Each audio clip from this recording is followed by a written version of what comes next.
Paano hiwalay sa text lang? Yes po. Nag-explain po siya na naawa na ako sa'yo, ganun. Tapos, itigil na natin to, ganyan. Ako naman po, pinaglalaban ko. Tapos, pumupunta pa po ako sa kanila.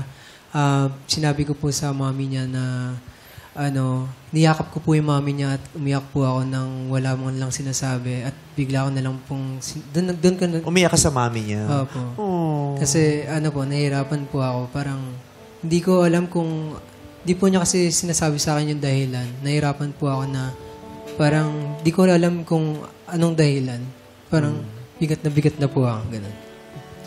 Pero at least honest si Oo, Christoph. Si Beng. Si Beng. At saka naramdaman niya na parang nahihirapan niya nga si Christoph. Kaya correct. Pinutol kaysa paasahin ng Kasi paasahin kaysa yung nandyan lang yung isa na mukha na siyang tanga pero wala ka naman. Sinabi niya na rin yung katotohanan ng sitwasyon niya. At saka yung lagi kong tinatanong, kasalanan ba ng tao kung nawala yung pag-ibig niya o yung damdamin niya? Diba? Kasi di ba nangyayari yun? Nangyayaring biglang nai-inlove ka na lang. Nangyayari din na biglang nawawala yung pagiging in love mo. Kaya like, kasalanan niya ba yun? O it just happened?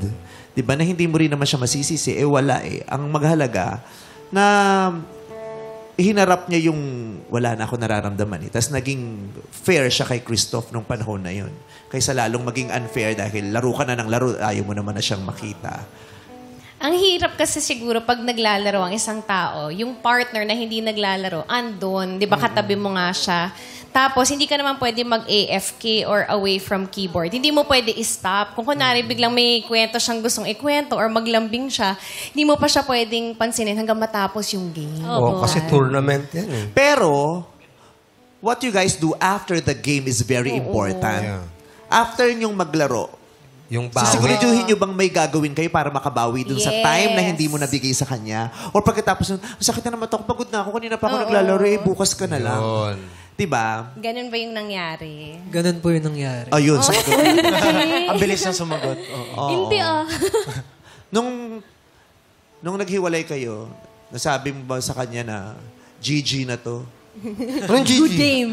GG. Anong GG? Good game. Good game. Oo. Galunggong Gorilla lang to gorilla, gano'n. Pag dalawa kayong magjowa. Galunggong lang alam ko sa GG. Pag magjowa kayo sa magkamukha kayo, gorilla to gorilla, yung gano'n. GG. Yung GG ginagamit daw, yun pag good game, pag Tapos na. it's either pagtapos na or pang-asar dun sa natalo mo, parang gano'n. Tama ba, Beng? Opo. Well played.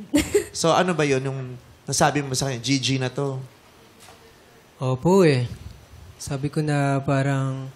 Ay, hindi po ako nagsabi ng ganun. Kumbaga, pilit pa rin po ako ng pilit. Talagang makulit po ako. Nagpumilit ka pa rin at Opo, tuloy. Opo. Ba't di mo siya kinausap ng personal? Sinubukan niya po. Pero, Hanggang sa napagod na lang po ako. aware si Beng eh. Aware si Beng na wala na din Wala eh, na. di ba? Yung alam niyang hindi na ito mapipilit eh.